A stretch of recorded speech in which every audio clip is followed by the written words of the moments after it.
And then I got my first professional job. Now, have you ever heard the phrase or the term rather, summer stock?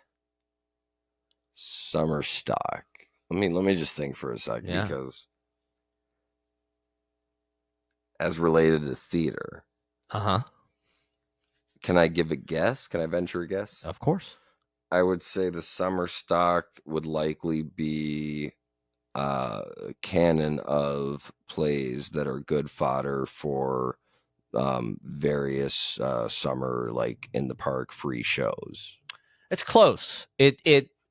But the reason the stock summer, so it's summer theater stock is because they're in rep, and so like one closes 2 days later, another one opens, and so a long time ago they would use the same flats every year, and that was the stock set and the stock props. You. Okay, I see what you're saying. Yeah. Okay. And so I did my first summer stock theater, and I was an acting intern. So that's when I played Wilbur, and I was in a couple of the other main stage shows, but then I also ran crew on shows, and I learned some stuff like that, running props, run crew being like the people who wear all black and like come in and move the set and all that good stuff. And was that out of necessity or because you wanted to just figure out how the whole that was part of production the worked? whole intern package. So we they were involved on all sides of everything.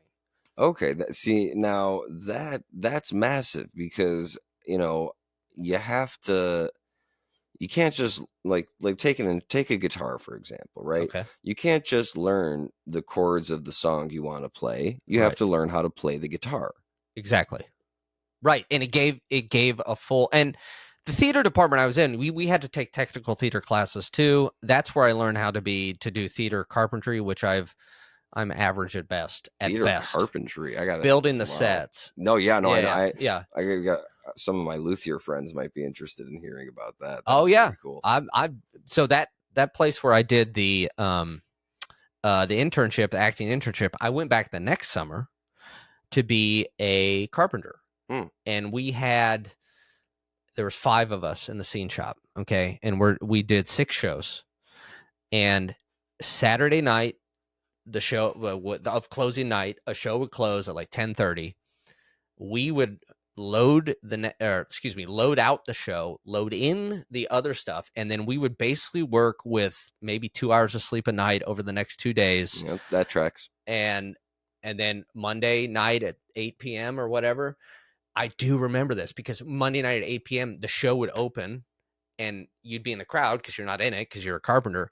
And I would look at that thing and I'd be like, holy shit, we did that. Like we did that. And it looked great because Tim, who was our technical director, was an amazing, amazing craftsman.